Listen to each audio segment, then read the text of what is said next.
It's terrifying.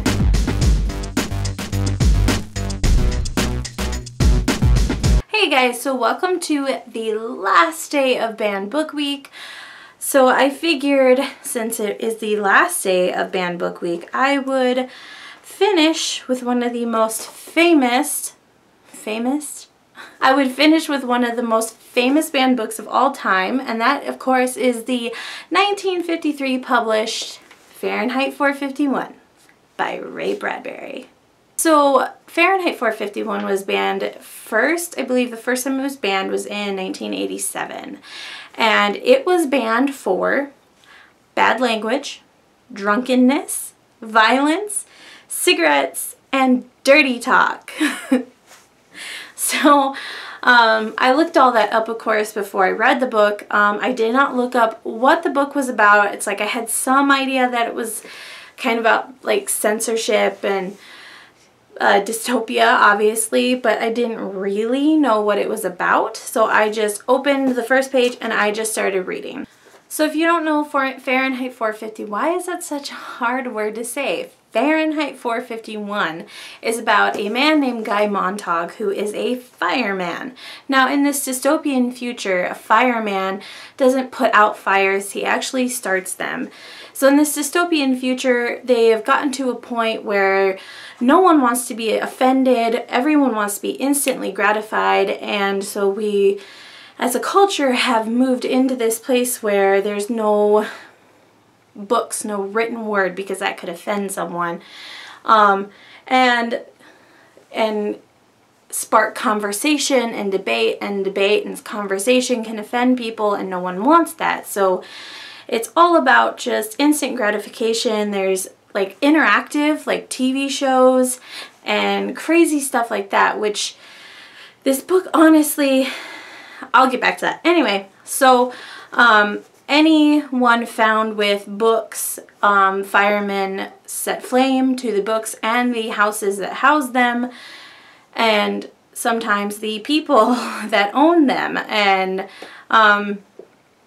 so yeah, it's just a really crazy future where no one talks about anything, because there isn't anything to talk about anymore. It's driving as fast as you can in your car, and like arcade games, and like I said, like almost interactive TV shows, just so that people are doing their own thing, they're not interacting, they're not offending each other. And this fireman, one day he comes home and he meets his new neighbor, and it's this young girl named Clarice, and her family is somewhat of an old school family. Of course, they have to be somewhat quiet about it, because otherwise the firemen will come and get them, but it's like they still talk, they hold conversations and debates, and they don't watch TV shows, and it's like they never admit to reading, but you know that they do own books. And this Clarice is just a very different girl. She's almost like, in this society, she's almost like a Luna. And he talks to her more and more each day, and just it kind of starts making him question everything he thinks he knows about the life he lives, the society that he's part of, and the past that's, as he starts finding out, has obviously been rewritten to tell people what the people in power want everyone to think happened in the past. That was not a very well constructed sentence. So anyway, I really honestly enjoyed this book. It was a little hard to read at first, just because the language it's a little different from ours, obviously, because Ray Bradbury was trying to get across the point that people don't really talk to each other anymore, and so obviously they speak differently. And this book honestly is kind of terrifying.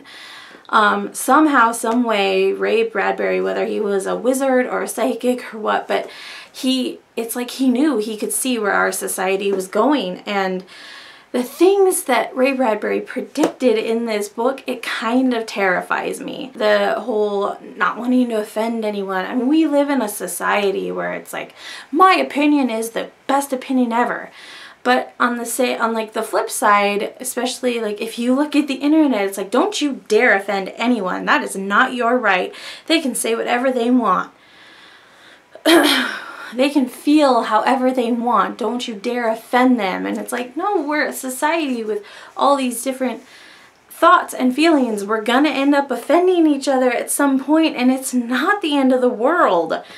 One or both of us will get over it. I've never understood this place where we're getting to in society where you cannot offend anyone. Good Lord.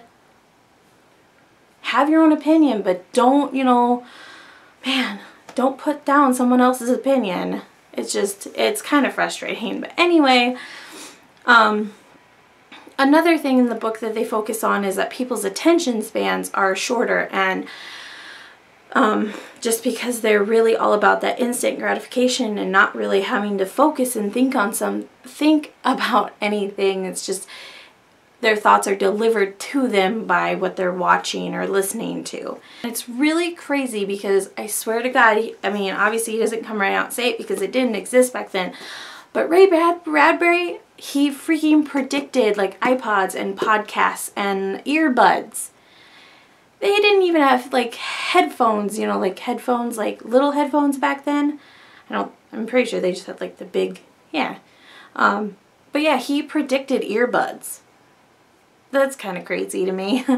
But yeah, and like he predicted like podcasts and stuff like that, and like little devices that store all your like entertainment, iPods. And so I thought that was kind of crazy to read. But one of the biggest things in the book that struck me, and I have it saved. I have it saved because it struck me so hard in such an immense way. So there's a part in the book where it's all really starting to click for the main guy Montauk, and his wife, who is, he's of course very estranged from because no one like interacts anymore. She's having these friends over to watch this TV show that's like a big deal, and like they talk about the people on TV show like they're family.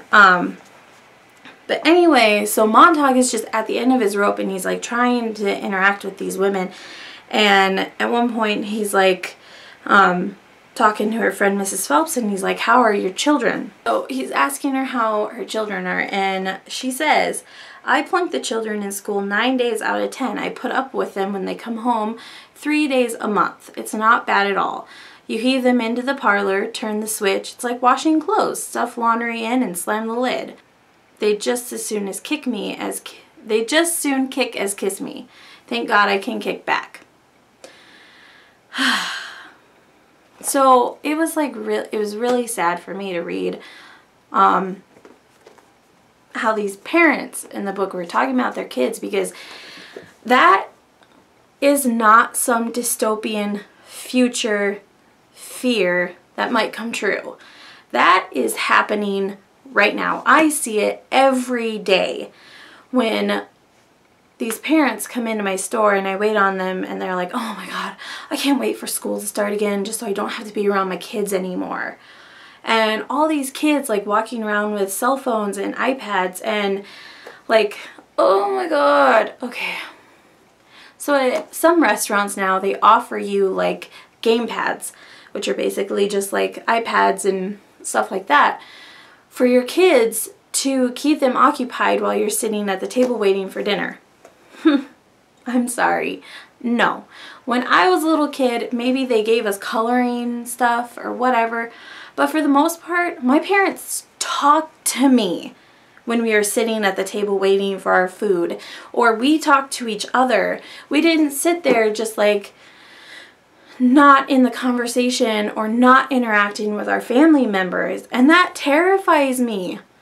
Like, why, if you're gonna have kids, okay, I don't want children, and I know I don't want children. I know why I don't want children. But if you're going to have children, why? Why would you just like, why would you not want them around? Why would you not want to interact with them? Why would you not want to help them grow? Not just watch them grow, help them grow. be part of their lives, not someone sitting next to them at the table while they play a video game. I just... What kind of world are we moving into where children don't interact with each other or their parents while they're eating or waiting for food? That sounds like a horrible future we're moving into, because it's a behavior that's just going to keep going as they grow up, and it's just going to get worse. And then we're going to end up here where people don't want to talk to each other because they just want to listen to their favorite podcasts or music or play their games and be interactive with people who aren't real. And it's just even more terrifying because it's something I'm witnessing on a day-to-day basis. It's like, if you don't want kids, don't have kids. Don't bring kids into this world if you're just going to ignore them. I know I got off on a tangent, but this book really just hit home because that's just something I've thought for many years now, and it just, every time it makes me angry. So anyway, the book. I would definitely recommend reading Fahrenheit 451 if you never have. Like I said, it's a little hard to get into at first just because the speech is a little different than most books you read. It's like, I won't ruin the ending. It's like, it is a very sad book. It's very sad. Like, it just makes you want to just curl up in a ball and just be like, I don't want to live in this world anymore. I just don't. But it's very sad, and the ending is very like, oh my god, but it's very hopeful, I think, in a way. So let's go back over the checklist. It was banned for bad language. So there is, I'm pretty sure, I mean, I was reading and paying attention because I'm trying to do this series, and I don't remember any swearing except for like 2 words near the very end of the book. And I mean, stuff is going down. It's pretty serious. I think at that point, if you let a swear word slip, whatever. But yeah, there was 2 words near the very end of the book, like within the last 10 pages. And it wasn't like, you know, like the F word or anything like that. Drunkenness. No, there wasn't. There's one point in the book where the main guy is trying to throw off his scent because he has this thing chasing him, and so he like takes a sip of alcohol and he puts like some alcohol on his clothes and his bag and stuff like that. But that's it. Violence. Yes.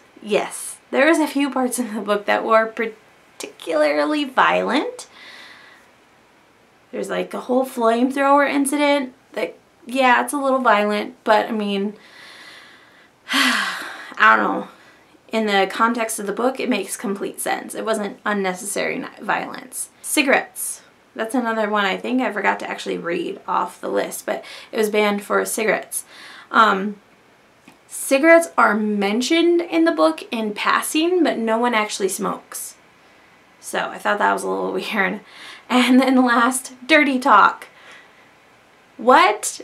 There wasn't a single risque thing in this book. I was very confused. I got to the end of the book and I was like, wait a minute, dirty talk. The main couple had separate beds.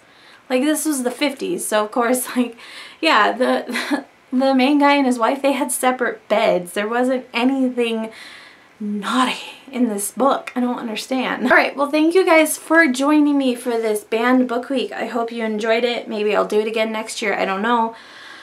But yeah, so I had a lot of fun doing this series. It's like some books were a little more challenging than the others to read, but for the most part, I really enjoyed the books I got to read for this. So I might do it again next year. I don't know. Let me know what you think in the comments below.